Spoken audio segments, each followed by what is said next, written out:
So I told you that I edit because I want people to keep reading my book. And I want them to go away not talking about my writing, but talking about my story. And I write because it's an investment in heaven. If what I deleted, if what I wrote 10 minutes ago, I delete right now, that's an investment in heaven. Maybe it was something that only I needed to hear or needed to write. It wasn't anything anybody else needed to read. Maybe there was a lesson that I had to delete that and start over. That's an investment in heaven. So I write because it's an investment for heaven. I publish, and we're going to talk about publishing now. I publish because I want to be a good investor. I publish because I want to be a good investor. And I want to be a great steward. Whether God gave you wisdom, or a great story, or a heart for helping hurting people, or a heart for maybe you're a political writer and you want to expose the truth.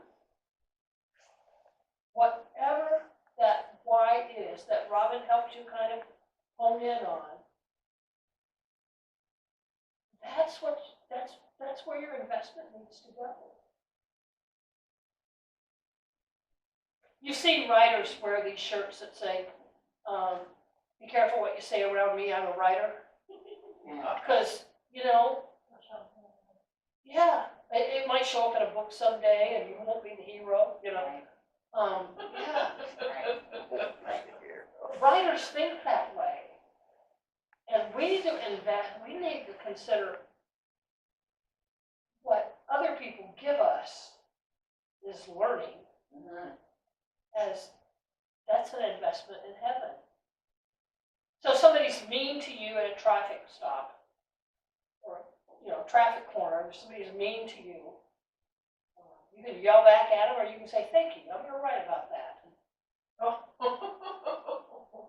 I never thought of that. Somebody cuts you in line, or somebody tells a lie about you. I started a whole series of poems. I haven't finished them. On the 10 Commandments, because there was a gal who told a lie about me at work. And it made me angry. And I wrote about that commandment, thou shalt not lie. And it's a wonderful poem, I must say. Yeah. It's a wonderful poem. I even said of this woman, now she does not know it was of her, but I even said of this woman that she could lie between only one tooth. You know what I mean by that kind of a liar? Yeah, I need to use that somewhere else other than that poem. But anyway, those things that happen to us. Lesser and forgiver, that's what I do. That's right. Those things I have forgiven her. Okay. Yeah, I have forgiven her. That's funny because I'm struggling with something right now. That almost seems that. Writing about abuse you've had in the past. I wrote about my first husband's suicide. It was healing, it was therapeutic. I love that man, and he left me almost with no warning. And there was no pain like that I had ever experienced. I've come close to having other pain that are almost that bad, but never, ever, when I had that kind of pain. And the Bible teaches that we go through that stuff so that we can be a comfort to others. I think I always forget, I have to look, is it in 1 Corinthians or 2 Corinthians? But we go through that stuff so that we can be a comfort to others.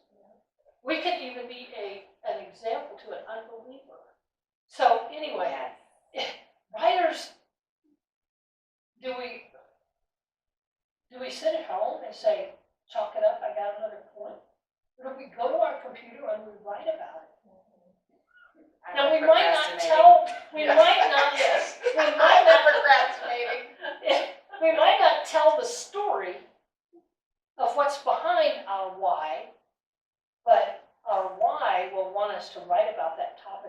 subject. And, yeah. One thing I'm doing in this novel I'm working on is I'm using names, I'm changing names, and I'm throwing little, like, people that I love. I want them to know I love them. And you don't get to do this very often. But I love he was my first husband's brother. I love him dearly. Always will. And I'm thinking of the name for this sexy, young, built detective that's going to show up at the home of these 80-year-old women. And his name, I didn't use his whole name, but his name is Gabe McFarland. Oh, that's a perfect name for Isn't that a great name? I love it. Right name Gabe for that. McFarland. Yeah. Gabe, he's young. Mhm. McFarland, he's, I don't know, but he's also a detective. Well, It's a perfect hero name. I went to my brother-in-law, we were at a church function, getting food in line. He was waiting to get his, I don't know, it's Kool-Aid or lemonade, but anyway, he was waiting to get his. I was standing in line waiting to get mine, and I said, Joe, I got a character, I named him after you, is that okay? And he looks and he looked down at me because he's 6 foot something. Down at me and goes, well, is he a good guy? And I said, yeah, he's a good guy. He goes, well, even if he's a bad guy, you can do it. He didn't care. Yeah. But that's just one way that you can show. So I do little things like that nobody else knows.